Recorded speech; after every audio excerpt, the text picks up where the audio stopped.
à tous et soyez les bienvenus en effet ici à Paris-Nord Villepinte sur le salon Intermat qui se tient jusqu'à samedi et nous vous le faisons découvrir ce grand salon parmi les 3 plus grands du monde sur Autoroute Info en compagnie de Florent Collange qui co-présente avec moi ce programme. Bonjour Florent. Bonjour Philippe, cette exposition ouverte au public et à tout public pourrait-on dire puisqu'on croise d'ailleurs de nombreux enfants et surtout ce mercredi dans les allées de ce salon est l'un des plus grands rassemblements de la planète consacré au matériel et technique pour les industries et la construction des matériaux. Plus de 200 000 visiteurs sont attendus, près de 1400 exposants déployés sur plus de 375 000 mètres carrés d'exposition. Et c'est une immense surface évidemment et ce salon Intermat jusqu'à samedi est donc une fenêtre ouverte sur une armada de géants concourant à l'amélioration de notre vie quotidienne et générateur d'emplois, c'est important. Autoroute Info s'est associé à ce salon justement pour participer à la relance de l'emploi en France et faire découvrir ces nouvelles filières, notamment dans les bâtiments et travaux publics. Beaucoup de points communs en tout cas ici avec le Mondial de l'Auto, de la porte de Versailles à Paris, dans sa forme avec des stands immenses, des scénographies originales et grandioses. La France a en effet à l'international une réputation à tenir et à défendre avec bien souvent de belles places sur le podium mondial du secteur. Donc découverte tout au long de cette journée. Avec pour lutter contre le French bashing notamment et pour rappeler que l'emploi peut jaillir aussi de ces différents salons grâce au succès rencontré par nos entreprises. On va le voir avec justement 2 entreprises françaises ici sur ce plateau ou des entreprises également européennes qui sont ici sur ce salon Intermat. Ces filières peuvent aussi, vous qui êtes à l'écoute de nos programmes, vous inspirer pour emmener vos enfants vers elles. Et au sommaire des prochains rendez-vous, l'économie du secteur, mais aussi les innovations, les conditions de travail qui se sont énormément améliorées, les normes environnementales, les succès à l'international, la formation et les carrières des métiers, les drones dans quelques instants tout de suite en ce début de journée, les nouvelles techniques notamment dans le béton et des gros plans dans les allées pour vous faire découvrir ce monde de géants. Et avant de retrouver votre premier invité, on va faire un petit détour par notre studio de la région Rhône-Alpes pour une information de sécurité de dernière minute.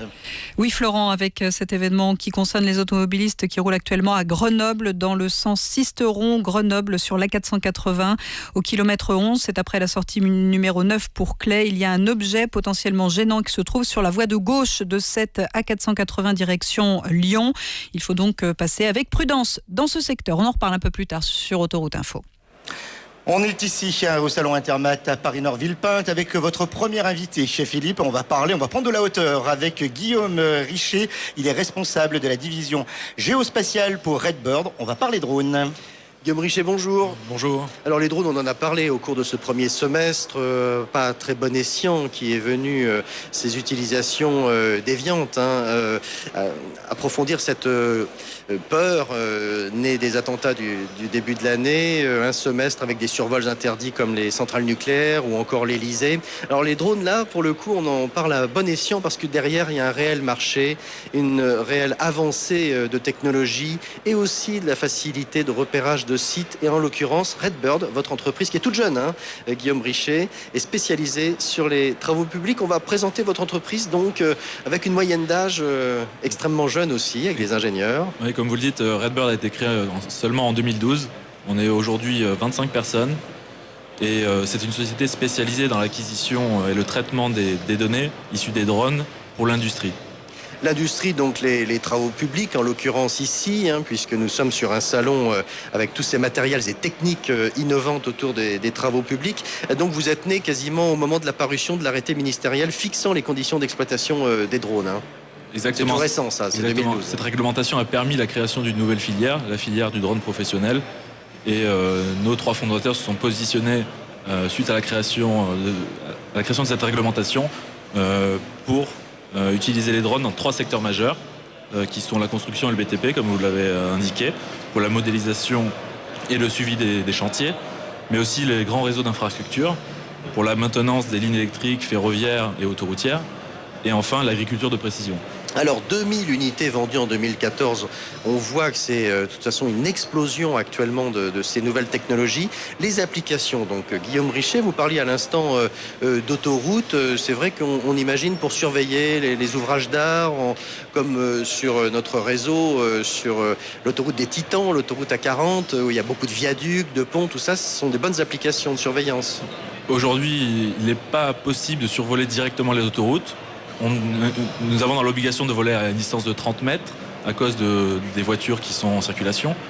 Mais à terme, aujourd'hui on les utilise plus pour la construction des autoroutes. Mais à terme, on pourra, avec l'augmentation de la sécurité des drones, qui seront de plus en plus présente, la sécurité sera de plus en plus importante. On aura un retour sur ces informations. On pourra survoler les autoroutes afin de faire de la surveillance, de la détection d'anomalies ou enfin de la maintenance. Oui, ou de trafic ou d'accidents. Alors ça, c'est plutôt côté projet. Là, réellement, quelle est votre existence et par rapport à quel thème aujourd'hui, sur quel sujet ? Aujourd'hui, dans le monde du BTP, on travaille énormément sur le monitoring de carrière. Donc on vient effectuer des suivis topographiques et de l'optimisation de la productivité des sites de nos clients. Mais aussi, comme on l'a évoqué, sur les grands réseaux d'infrastructures, comme pour la SNCF, on vient faire de la détection et de la cartographie de la végétation intrusive aux abords des voies, qui permet d'optimiser les élagages, par exemple, chaque année, qui a un coût, une enveloppe très importante chez eux. Oui, parce que si les autoroutes ont 9000 km en France de réseau concédé à surveiller, la SNCF, c'est 30 000 km de voies. Et là, vous pouvez agir sur combien de kilomètres, en gros ? Parce que tout ça est très réglementé. Apparemment, il y a plusieurs scénarios possibles. Exactement. La réglementation permet 4 sortes de scénarios, en fonction si c'est du vol à vue, c'est-à-dire où l'opérateur voit visuellement le drone, ou hors vue. Donc, dans les cas de scénarii hors vue, nous avons un rayon d'action aujourd'hui d'à peu près 30 km. Donc Redbird, dans ces scénarios, propose surtout de la prestation intellectuelle, finalement, d'analyse, fort de cette équipe, surtout dotée d'ingénieurs. Exactement. L'entreprise est composée à 50% d'ingénieurs qui viennent effectuer du traitement de données, c'est-à-dire sur différentes compétences, la photogrammétrie, la télédétection, la topographie, afin de fournir à nos clients des outils de diagnostic permettant d'améliorer leur productivité, optimiser la maintenance ou diminuer les coûts de production. Et puis dans les carrières, pour déceler beaucoup de choses, des relevés topographiques, etc. Exactement, en effectuant 2 vols successifs, on peut fournir à nos clients la production qu'ils ont eue pendant ces 2 périodes.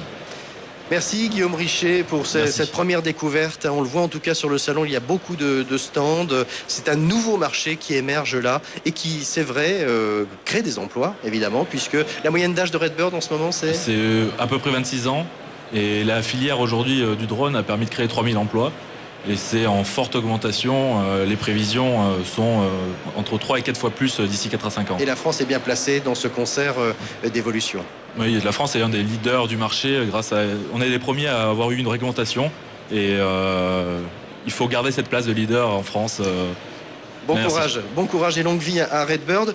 Donc nous allons poursuivre notre découverte ce matin avec, vous le savez, Autoroute Info s'engage aux côtés de l'emploi et de l'économie et du développement. Et là, il y a aussi en matière d'amélioration des conditions de travail dans les travaux publics avec toutes ces machines qui nous environnent, Florent Collange, de belles avancées, de belles progressions. On a trouvé dans les allées de ce salon justement que les entreprises présentes autour d'Intermat montraient qu'on prenait de plus en plus acte des conditions de travail. On en a parlé hier, on en reparlera encore aujourd'hui.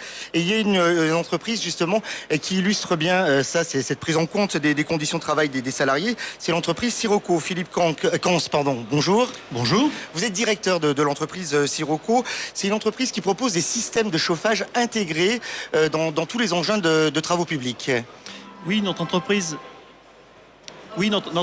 effectivement propose des systèmes de chauffage et de climatisation pour les constructeurs de machines de travaux publics, de façon à assurer en cabine des conditions de travail qui soient les plus agréables possibles pour le conducteur. Alors vous êtes venu justement, on l'a là devant nous, puis on le retrouve bien sûr sur les caméras qui seront sur notre chaîne YouTube sur Autoroute Info. Un petit appareil, c'est un système de chauffage Ténéré Performa. Expliquez-nous en quoi cela consiste justement. Oui, dans les travaux publics, le système de chauffage et de climatisation, le confort thermique prend une place de plus en plus importante. On retrouve l'évolution un petit peu qu'on a eue sur les automobiles dans les années précédentes. C'est les systèmes de chauffage des années 80 des voitures un peu, qui évoluent aujourd'hui.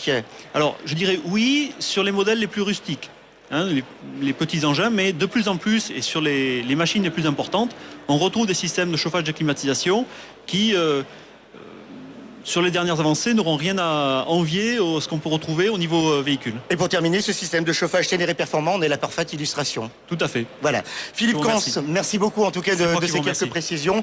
On rend tout de suite l'antenne, bien sûr, à nos journalistes pour l'information. Trafic, nous on se retrouve dans 3 quarts d'heure, ici au Salon Intermat.